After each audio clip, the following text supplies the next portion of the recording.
Hey everybody, it's Tafony here once again. Hope you're doing well. Today we were rambling about the Buchla reissue by Tiptop Audio. It is the dual oscillator model 258T. It sounds like this.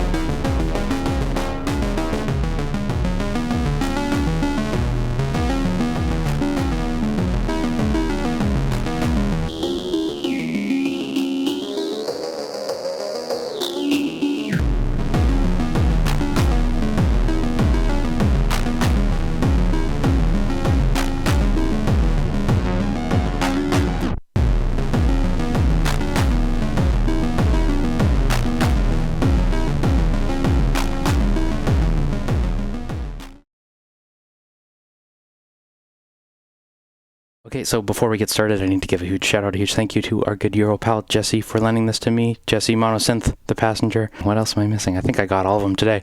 On we go. So I'm going to try and aim for brevity here. It's an oscillator, and we should be able to cover it quickly. So let's see if that's actually true or not. While I think of Buchla as being like synonymous with the complex oscillator, this doesn't have a lot of overlap with the famous original one, other than it is two oscillators, but they are completely separate. They are independent.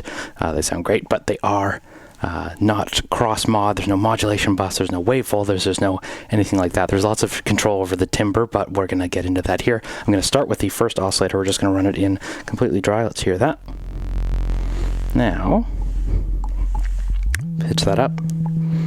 You are hearing that through the steady-state fade, steady-state gate because it's Buchla, and I just felt like a low-pass gate would be about as Buchla as you can get. It is going to be very clean as possible, and maybe just to start, I'll even give you the raw waveform. Why not? Just because it sounds really annoying. Here you go. Here is a sine wave. So both of these have wave morphing controls. They're variable wave shapes. It sounds really good. And the modulation control over, though, I don't know if it's just me who's interested in that stuff for the wrong reasons, but that was partly why I wanted to borrow this one. Let's turn the pitch down a little bit. But basically the shapes vary on both oscillators from sine, and in the top oscillator it goes into a saw. But the beautiful thing about this is you get these crazy, complicated, complex wave shapes in between. And most importantly, you get CV control over them, so you can modulate them, shifting between those waves. And I'll go through the other controls before we jump into the other. Maybe I'll jump into the second oscillator first, and then I'll go through the controls. So let's hear this one. We have the same thing here. It starts with a sine wave, but it will morph into a square instead of a sawtooth. But again, they get this nice brittleness to them that I really like.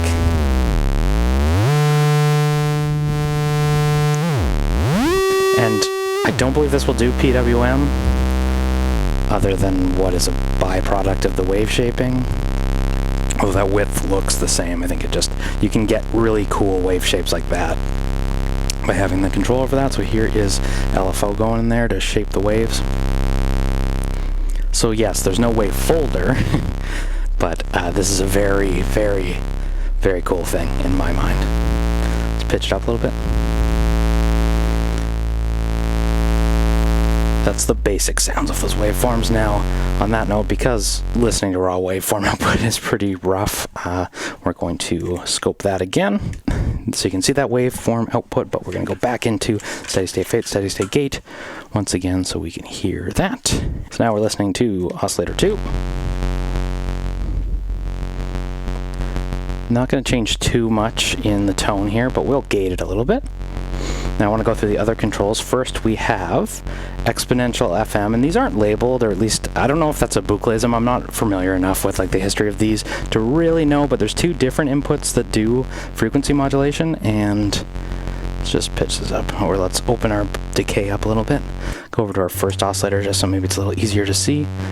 I'll go into some basically saw territory. So the first one is includes an attenuator, and the second one includes an attenuator.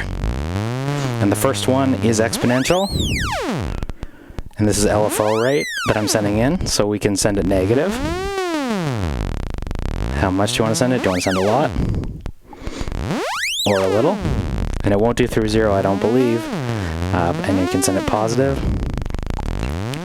And I always say in these videos, I don't really love doing FM like this. I know there's a use for it that is in a way that's probably not just listening to it drone on, but what I do love doing is that at audio rate. So let's throw a triangle audio rate in, and then you get this.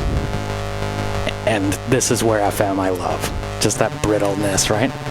So if we do all of the FM on this attenuator, we'll send it positive, and you just get chaos. So combining that chaos with modulation of the wave shape, that's LFO, not audio rate, going into wave shape, we get stuff like that. Now what happens if we throw CV at that volt per octave and play it a melody, or have it play us a melody?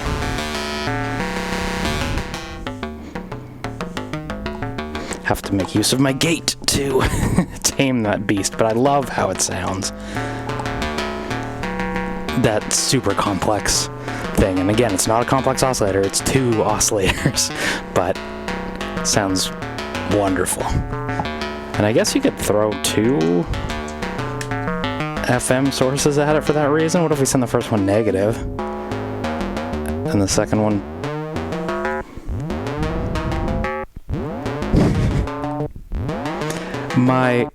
so I said early on in earlier videos that someone was trying to explain FM to me as like, don't think of it as like vibrato, think of it as an opportunity to glitch out your oscillator, and like I'm sure you're hearing it right now.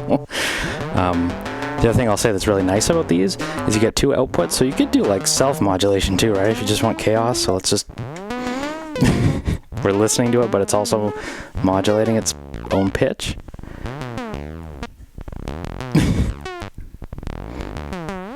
Let's take out that other FM just to bring it back a bit. And what if we did that over the wave shape? So I know I'm starting super crazy and backtracking it, but in the thought of using it like you would use a complex oscillator, right now we just have 1 oscillator. We're just sending, let's pitch it down a little bit. We're just sending a volt per octave and listening to the output. What if you use that second oscillator to, like you would a complex oscillator, set in, I'm doing wave shape right now, it would be classic complex oscillator to do FM, right? So now I'm going to go past audio rates. I want to get into sine wave territory, probably not gate, so it isn't as like snappy. Again, that vibrato-iness, but if we get up to audio rate, we can get some timbre control.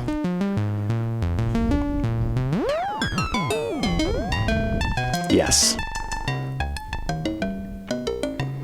And yes, this is the bleeps and bloops of that synthesizer documentary you watched. And I love that.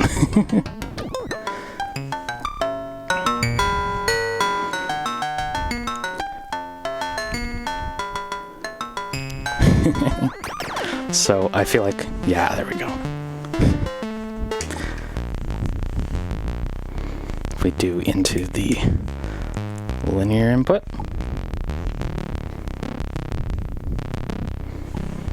Yeah, I'll send external modulation into the wave shape. I feel like wave shape morphing is just like super exciting to me right now. I don't know, sometimes you go through phases of parts of synthesis that you're interested in, but right now that is wave shaping. Sorry, vari shape wave transformations. But on that note, let's kind of dial this back a little bit. And let's mix this. So I'm going to put this into a VCA. We're just going to use it to mix them out in. And I might actually have to do this crazy thing called tuning.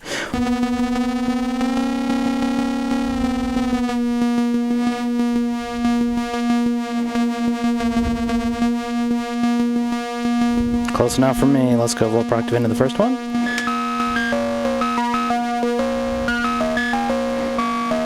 So yeah, definitely not normalized. Let's melt that for that reason. Let's put that in there.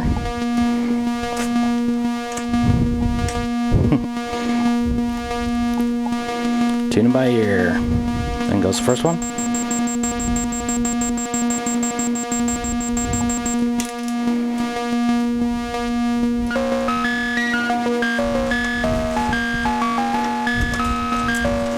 And then the other one is coming in now. We had to use a buffered mouth, which kind of sucks, but that's okay. And it goes.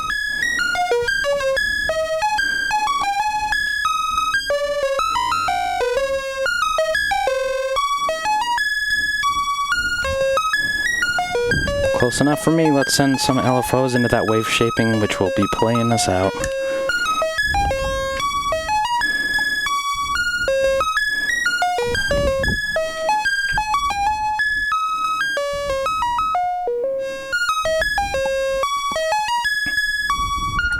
I think it's a nice idea to start a little bit more in the sine territory than you want to land, just to use the modulation to push it more into that territory, right?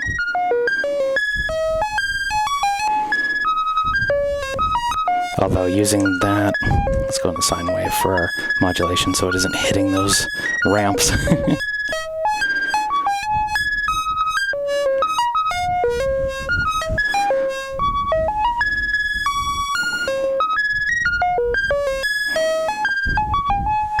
Okay, let's send a new sequence.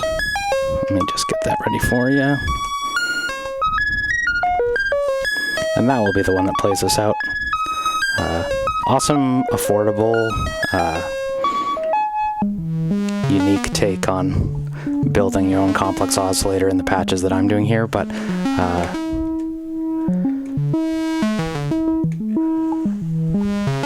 really some tasties. Let's throw some fold in there, just a hair.